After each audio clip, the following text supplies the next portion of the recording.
رمضان المبارک میں افطاری کے 10 آداب۔ نمبر 1، افطاری کے وقت کوشش کریں کہ گھر کے تمام افراد ایک ہی دسترخوان پر اکٹھے ہو جائیں اور مل کر روزہ افطار کریں۔ نمبر 2، افطاری کے وقت اپنے بچوں کو ضرور شامل کریں۔ نمبر 3، افطاری سے 5 یا 10 منٹ پہلے دسترخوان پر اکٹھے ہو جائیں۔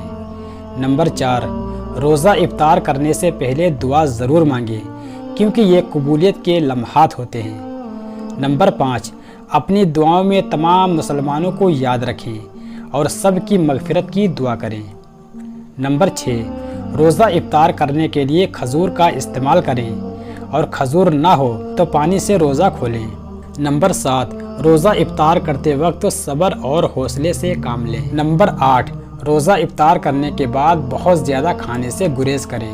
نمبر 9، کھانا اتنا کھائیں جتنا ہضم کر سکیں تاکہ آپ کی نماز میں کوئی خلل پیدا نہ ہو۔ نمبر 10، افطاری کے بعد اللہ پاک کا شکر ادا کریں اور نماز مغرب کی طرف گامزن ہو جائیں۔ امام غزالی رحمۃ اللہ علیہ کے 10 اقوال۔ دولت دنیا کی ہو یا ایمان کی، جتنی بڑھتی جائے گی اتنی نیند کم ہوتی جائے گی۔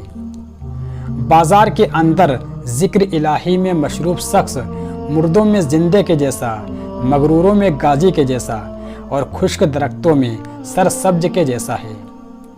برے سلوک کا بہترین جواب اچھا سلوک ہے اور جہالت کا بہترین جواب خاموشی ہے۔ سخت کلامی سے ریشم جیسے نرم دل بھی سخت ہو جاتے ہیں۔ امام غزالی رحمۃ اللہ علیہ نے اپنے بیٹے کو نصیحت کی کہ بیٹا، دنیا میں ایمان کے بعد اگر کوئی چیز تلاش کرنی ہو تو اچھا دوست تلاش کرنا، کیونکہ اچھا دوست ایسے درخت کی مانند ہے جو سایہ بھی دے گا اور پھل بھی۔ بچوں کو بری صحبت سے بچائیں ورنہ بچے ڈھیٹ، بے حیا، چور، جھوٹے اور گستاخ اور بے ادب ہو جائیں گے۔ اگر پتھروں کو بھی سلیقے سے جوڑا جائے تو احساس محبت ان میں بھی نظر آتا ہے۔ زندگی ضرورت کے مطابق گزارو، خواہش کے مطابق نہیں۔ محبت بھی ایمان کی طرح ہوتی ہے، محبوب واحد نہ ہو تو کفر ہو جاتا ہے۔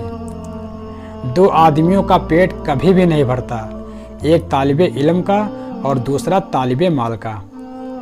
آدمی کے جھوٹا ہونے کے لیے اتنا ہی کافی ہے کہ وہ ہر سنی سنائی بات پر یقین کر لے۔